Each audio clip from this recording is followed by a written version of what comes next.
Okay, I know this is awkward, you guys are waiting, so... Alright, just give me a second.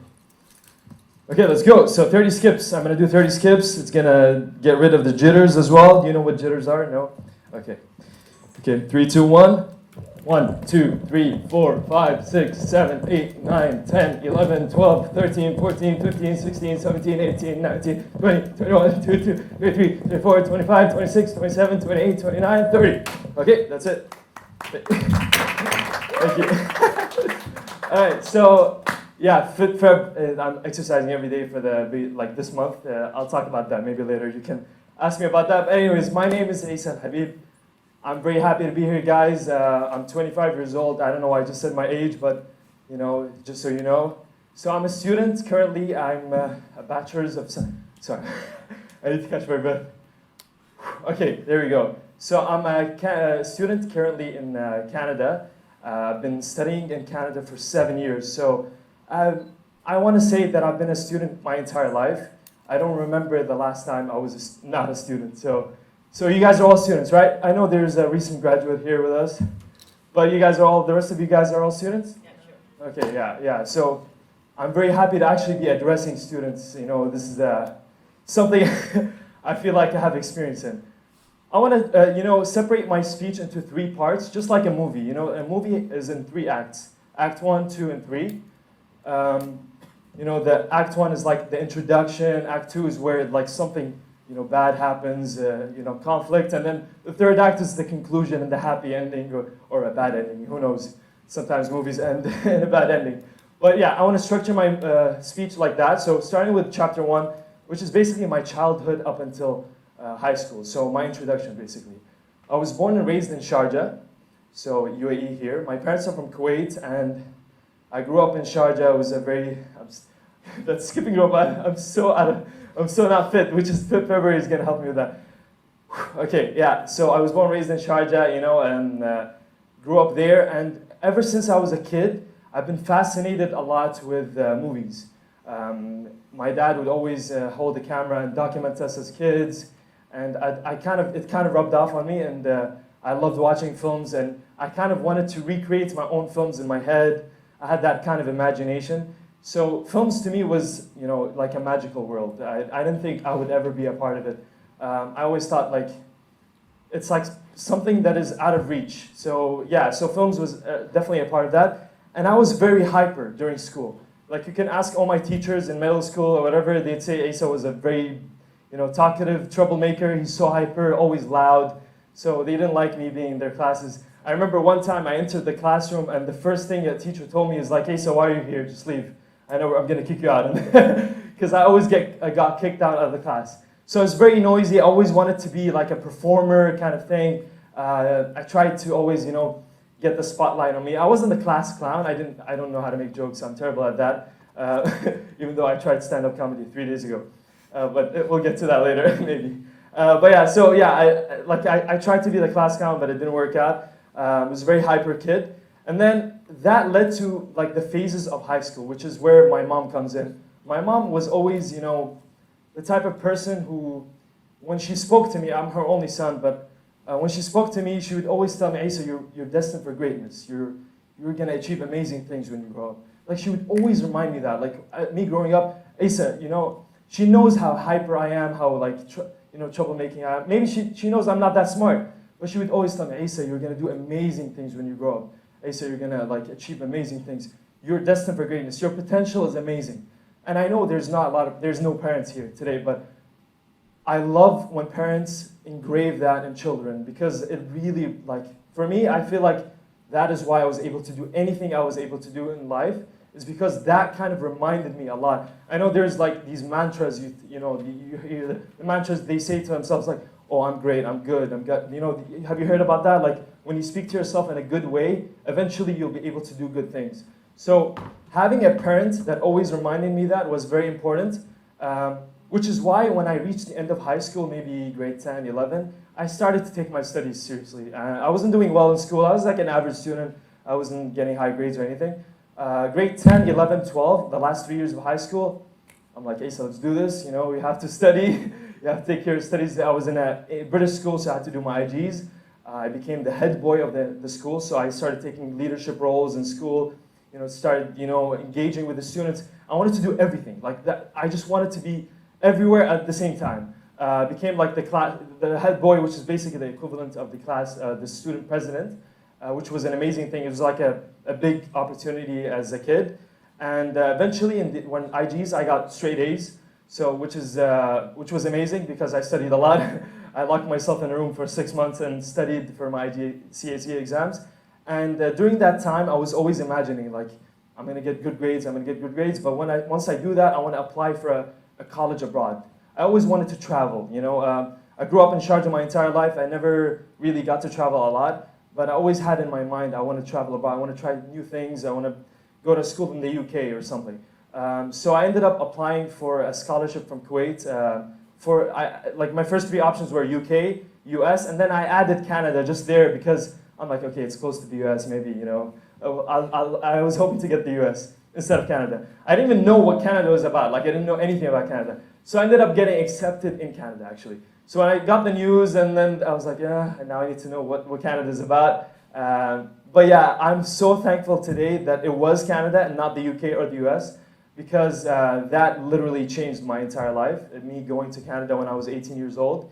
I moved there. This is now, right now, is basically the end of chapter 1, I would say, the end of act 1, which is basically me realizing, okay, I want to study medicine maybe, because I was good in biology. I got an A in biology. How about medicine? My mom was like, yeah, be a doctor, My dad knew, kind of, like, Eisa is more of a creative kind of person. I don't know if he even spoke to me in the car. I remember, he's like, are you sure you want to study medicine? I'm like, yeah, I know, I want to be a doctor. This is amazing. He's like, no, you're going to waste your life and everything like that. I remember him telling me that. Like, imagine your dad telling you not to study medicine. And obviously, I didn't listen to him. I was more like, okay, medicine's right for me, I want to be a successful doctor one day. So I went for that, and I got accepted eventually to study medicine in Canada. And it's a medical scholarship, but in Canada it's different. So you have to do 4 years of a bachelor's program, and then you apply for the MD program or the med school. I knew that before going, but I didn't know the struggle that I was about to face. I went there 18 years old, very overconfident. I got straight A's in high school. Let's do this, it's going to be easy. My first semester, straight D's. So, yeah, so it was absolutely horrible. And I didn't even tell my parents. I'm like, yeah, my mom would ask me, like, how'd you do in first semester? Amazing, I'm doing amazing, this is amazing, I'm the best student ever. But yeah, I was doing really bad in my first. I was actually in a health sciences program, because that was the program in Calgary that would set you up for med school there. First semester didn't do well. I kind of did better eventually, but my GPA was not high enough for me to stay in the program. It was a very competitive program. It required a 3.3 GPA for you to even stay in the program. So if you had lower than 3.3, you'd be on probation and then kick you out. And that's what happened to me. I had like a 2.7 or something. And they're like, Eisa, you need to transfer universities or you try something else. I was still in my head, like, Eisa, you can still be a doctor. Let's try transferring and do whatever you want. That's when the struggle happened. That's when chapter 2 comes into my life. Chapter 2 is basically the biggest struggle of my life. Me moving from Calgary to another city, which is basically in the far east of Canada, Halifax. I would now major in biology only, not health sciences. So it was very relevant that we were speaking about biology just before this. So now I'm actually a major in biology student. I'm majoring in biology. I'm like, okay, this is going to be easier, not health sciences, maybe I can do better. And I eventually did better. But at the same time, there was something in me that was lacking. It was, I don't know how to describe it, but I'd go to classes, there's no passion. I wouldn't feel anything. Like, even if I'd get a good grade in like a test or anything, there wasn't something that was driving me every day to go to school or go to university. And one day I was walking in the university hallway, I remember this, and one guy was giving out flyers, and I read one of the flyers, they're like, travel to Nicaragua volunteering abroad.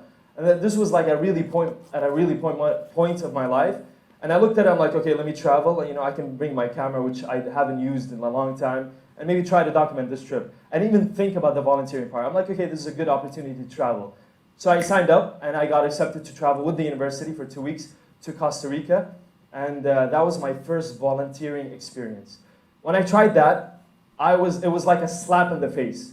I wasn't going on a vacation. It wasn't a vacation. I was living in a house, maybe even smaller than this hall right here. with 5 people. And they were like 3 kids, and they had to go for fishing for food or for money. And just being in that environment in a small island and helping the family and then working at the school, it was a very tough experience. But then once the trip was over, I'm like, this was one of the best experiences of my life. And I want to keep doing this. So I signed up for another volunteer trip. I went to South Africa, and I signed up for another one after that. I went to Cambodia, and I signed up for another one after that. I went to Dominican Republic, and then Zanzibar, and then Sri Lanka. I kept doing volunteer trips because it was like something that was being like revived in my life. I was doing average in school, getting good grades and everything, but at the same time, like this thing that I was doing outside of class, the volunteering, was sparking my interest. I was holding my camera again. I was recording. Now, oh, I love making films. You know, I've always loved making films, but this is kind of reminding me stepping out of this environment and trying something new, kind of like sparked a new like passion in me. And it wasn't a new passion, it was actually a passion I've always had, but I was just ignoring it. I was kind of ignoring a piece of me this whole time. But then once I started doing these volunteer trips, interacting with people, joining, like actually giving, like not, I don't want to say giving back to people, but actually putting myself in a place where I'm able to make a difference, that is when like everything changed in my life. So the volunteer trips, obviously these were like the things that I started to be very passionate about, which connected with like the whole filmmaking aspect. I started making videos, posting them online. Oh, here's where I went, and you know, and I don't know if anyone's gonna like this, but eventually, like, it kind of caught my friends' attention. Oh, Eisa's doing amazing things here. Why? I want to actually try this. I want to try volunteering. And then when I realized that the fact that I was documenting something, and then it would make another person volunteer because I was documenting something, that kind of like rewired something in my brain. I'm like, how about I use my passion for filmmaking to encourage others to do what I love to do, which is basically step out of your comfort zone, pursue your passions, make a difference. And that's what what I was trying to do this whole time. I started making videos, and in every video I would make, mostly entertaining videos, but in every video I'd make, I'm like, let's try to put a message behind it. Let's try to do something like, how about I try to encourage someone to volunteer through this video? And thankfully, I was able to kind of pursue that in some way. I'm not there yet. I feel like I'm, you know, I haven't achieved like a percentage of what I hope to achieve in life. But it kind of like, you know, put me on this path where I'm like, okay, I have this passion for filmmaking. I want to do it. But how does this all connect with biology? I'm doing biology right now. How can I connect this? So I started doing electives in university. These electives were theater classes, film classes. I started doing things like I loved, and I would get straight A's in every class I would take that had to do with filmmaking. Straight A, A+. I took an acting class. I got an A+ in that. I'm like, hey, so what are you doing? Why are you studying biology when it's clear that you're good at something and you love something, but you're not pursuing it? You're just using it as like a side hobby or whatever. So I decided at the end of my university degree, right now I'm kind of taking online courses for 5 months. I'm graduating actually in May. I did a whole year of film studies minor, which has been probably the best decision I've made because I got to study films for an entire semester after I finished my biology degree. So I'm kind of graduating in May with a major in biology and a film minor, and I don't know what's going to happen next. I don't know if I'm going to apply for med school. I want to apply for med school and try it out. Maybe it works out, maybe it doesn't. I don't know, but this is where like chapter 3 comes in, my third chapter, which is what's happening right now in my life. So the moral of the story in the chapter 1, find what you love, because I learned that lesson the hard way. Find what you love and what you're good at and pursue them, right? So I didn't kind of do that, but then I learned it along the way. Find what you love, pursue what you're good at, you know, try to, and pursue them at all costs. What you're good at and what you love, pursue them at all costs. Lesson number 1. Lesson number 2 in chapter 2. What was my lesson number 2? Okay, I was doing these subjects, but I didn't have self-awareness. So self-awareness is something you need if you want to be successful in life. Not just studies, but mostly studies. If you want to be good at school, if you want to get good grades, you need to be self-aware. And, you know, unfortunately in high school or in middle school, they don't teach you a lot about self-awareness. As kids, they kind of teach us like memorize this, write that, but they never teach you how to assess yourself. Eisa, what are you good at? What are your hobbies? What is your strengths, weaknesses, all that stuff. So I had to learn that the hard way when I was in Canada, when I was abroad. So self-awareness kind of helped me to do better in school. So that's lesson number 2. Now lesson number 3 comes in. which is something I learned actually recently because I started this challenge at the beginning of this year. I'm like, hey, so why don't you do a video every single day for the year? That was like, I was telling myself, no, you're not gonna do that. And it kept, like, the thought kept like coming into my head, and I was in the shower. Let me post a video every day. No, I'm not gonna do that. How about I do it and then maybe delete the video? And then I recorded the video. I'm like, okay, I'm just gonna record the video, edit it, and then delete it. I finished editing it. I'm like, okay, I'm gonna post it, but edit it. I delete it right after I post it. And then I posted it, and in 10 minutes, after I posted it, I'm like, okay, I'm gonna delete it tomorrow. I won't delete it today. And then the next day happened. I'm like feeling sick and sweating, and I'm like, did I just put myself in a position where I have to make a video every single day? And then, yeah, I did. And January, for the entire month, I made a video every single day. Thank you. But that's not an achievement. The thing is, what this reminded me of, it's kind of put me under pressure because it's like, Eisa, you have a passion for filmmaking. You want to make videos. Why don't you force yourself to do this, and maybe something good will happen. And a lot of good things happened, even though I'm still like struggling making videos and everything. But the fact that I was living in this circle, which is my comfort zone, and I just decided in a very spontaneous way, just put yourself out there, I was able to do something I'm kind of proud of now. So my third lesson, which I learned this year, in the beginning of this year, you can't do anything great if you're in your comfort zone. You just can't. It doesn't happen. You can't stand out. You can't do something amazing if you are staying in your comfort zone. Your comfort zone could be anything too. Like your comfort zone being listening to bad advice, having the wrong friends, or going to the wrong school, pursuing the wrong major. That could be your comfort zone. You have to know what is your comfort zone. My comfort zone was obviously choosing to do medicine when I was not even sure I was planning to do medicine, or pursuing biology when I was not sure if I wanted to do biology. Stepping out of that, I was able to do something I loved that made me feel alive, that made me connect with people that I'm inspired by. An example, by the way, is Jihan. She recently moved to Abu Dhabi, so I just want to put her on the spot right now. She's a amazing person. You can check her out after this. She's from Bahrain, and she has an amazing story. You guys can chat with her. So yeah, I was able to meet people I'm inspired by, that I look up to, and so yeah, the comfort zone is a horrible place. I really encourage you to, if you take anything from what I said today, go back home and think about this. What is my comfort zone? What is stopping me from stepping out of that? Is it I have to talk to someone? Is it, no, I have to make a decision, a specific decision? Do I have to quit that job? Do I have to maybe apply for that job? So think about that deeply, because it really changes your entire life. And I'm not saying that just like as a theory or anything. No, because it happened to me. So what is your comfort zone? Step out of it and then pursue what you love. Yeah, that's pretty much it. I don't want to take a lot of your time. I actually encourage you guys to ask questions. So if you have any questions, I'm willing to do so. I want to end the video, I'm thinking a lot about videos. I want to end the speech by actually doing a quick video of like my brother is going to give me here. So I'm gonna actually ask you guys, if you don't mind, to say February 1st, 2020. This is my introduction to the video. So I'm gonna go like this. Are you guys okay with that?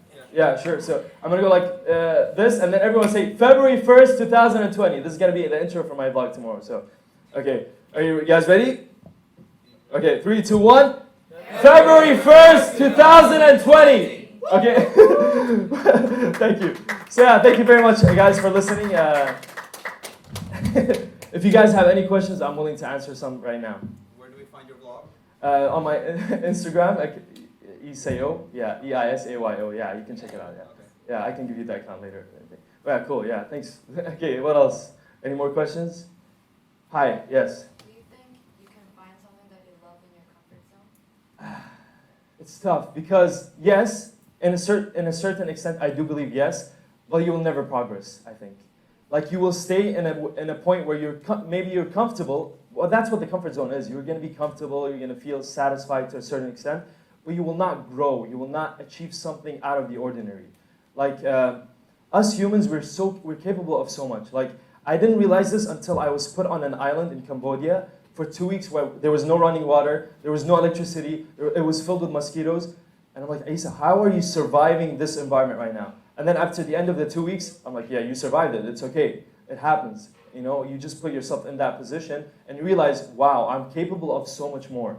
So what I encourage you, what the whole point of that is, just try to imagine how much potential you have, because you're just like my mom was reminding me, right? You're destined for great things. You know, you're able to do amazing things. It's just that thing. We're able to do so much more than what we think. All we have to do is just make that decision where we're gonna feel a little uncomfortable, scared, jittery, and everything, but the results are gonna be amazing. So I hope that answers your question. Yeah. Yes. What does it take to go out of your comfort zone? It takes for you to look at fear. You like fear, and you like, hey, fear, I'm sorry, but I'm gonna put you aside right now. I'm gonna go and step out. So it's basically just getting rid of fear. So you have to look at fear as a person, and you ignore that person. So yeah, that's what I was doing. Like this is what I do. Like when I'm about to post a video that I'm not sure of, there's so much editing problems in this video. I'm not happy with how this shot looks. But then I look at it as if it's a person. I'm like, hey, I'm just gonna ignore you right now and just go ahead with it. Obviously, you need to have your values. You need to have your morals, and you stand by those. I really strongly believe that all of us have to have something we stand by. Like, what are your values? What are your objectives in life? I want to be able to support my family. I want to blah, blah, blah. So make sure that everything directs you towards that, but at the same time, use fear as something that you're able to ignore. You can't just do anything. There's limits to like everything in life, obviously. But at the same time, there's so much more you can do. So yeah, I'll answer. Yes. Yeah. You spoke about self-awareness. Yes. So when you found yourself, how were you able to convince your parents to go along with your idea? Like what you want to pursue in life? Yeah, that's a good question. My dad, ever since I was a kid, was always encouraging of the idea, like, you can do whatever you want. He knows how passionate I am about filmmaking, so that was not the issue. My mom, because she's so protective of me, she always wanted the best for me, like, Eisa, I wanted you to be a doctor. So I had to convince her the hard way, which is basically showcase what I'm capable of. Like, after she saw like me going on volunteer trips, and she saw my videos eventually, she actually started realizing Eisa is doing something good with this. Like, he's not just fooling around, he's not just having a good time and just trying to like mess around with his studies. And then, by the way, I didn't mention this, but my last semester I got straight A's. So I started my first year in university, I got straight D's. Now I'm a straight A student. So my mom is seeing this. My mom is like, like when you showcase the results and you show them in a very professional way, like this is what the results are from what I'm investing in, they will be convinced eventually. And some parents are different. I know that some parents are very strict and traditional. You have to do that. You just gotta compromise. Find what you're able to do. There's always when there's a will, there's a way. That saying. So there is a way, but you just gotta compromise. Yeah. Thank you for your speech. You did amazing. My question is, can we say you found your passion? And the second part of my question, can anyone have more than one passion in his life? Oh, that's a very good question. Thank you, Faisal, my friend here. Yeah, absolutely. I definitely agree that all of us are so complex in the way we are brought up, our environments, the way our parents brought us up, whatever. So we're all so different. Yeah, I absolutely believe that. Some people are so passionate about one thing, while others are like a jack of all trades kind of person. That's absolutely fine. You just need to understand who you are. I'm a person who loves filmmaking. I love making videos. Is that the only thing I love? No, I love traveling. I'm really good at science. I'm not a terrible student at science. It's okay not to ignore that, but you just gotta find something where the saying where there's too much on your plate. Don't put too much on your plate. Focus on something that you're gonna do amazing at. So I did find my passion, which is obviously making videos, films, and stuff like that. But at the same time, I feel like my passion lies somewhere else in some sort of way. And there's, that's the amazing thing about all of us, here. We all are so different, and our passions can evolve. During time, you might be interested in biology, and then eventually you become more interested like her, in anthropology. So our passions are able to evolve. That's why self-awareness is so important, and I really encourage you guys to, try to do that more often. Assess yourself, how are you progressing in every day? What are you doing that's making you closer to your goals? Just being more self-aware will help you answer all the questions you're looking for. Am I passionate about this thing, or am I not? etc. Any more questions, guys? How do you view the difference between passion and purpose in your own point of view? Very good point. Very good question. Purpose is, okay, passion is something you love. It comes from love. Like it comes from something that you, no matter how long you do that thing, you won't feel like you're bored or anything like that. Purpose, on the other hand, is like more of a responsibility. Like for me, I'm passionate about filmmaking. I love making videos. I can make videos about anything. I can sit here and make a video about a cat. I love cats, right? So, but what is the purpose behind my passion? How do you connect those things? Okay, I have a passion. Let me try to find a purpose that I can connect that with. And that purpose is maybe making a difference, adding value to people's lives. You know, making a film that some way, somehow will add value. So it's two different things. Purpose is more of like a thing that you feel like you're responsible for. Like you know that you're able to achieve, and in that sense, you're going to be able to, you know, live up to that. I hope that answers your question. Yeah, okay. I think Atri had a question, maybe last question. Yes. Yeah, one last question. Do you think there's a possibility for you to combine your passions? Like, would you make movies or videos about biology? Excellent question.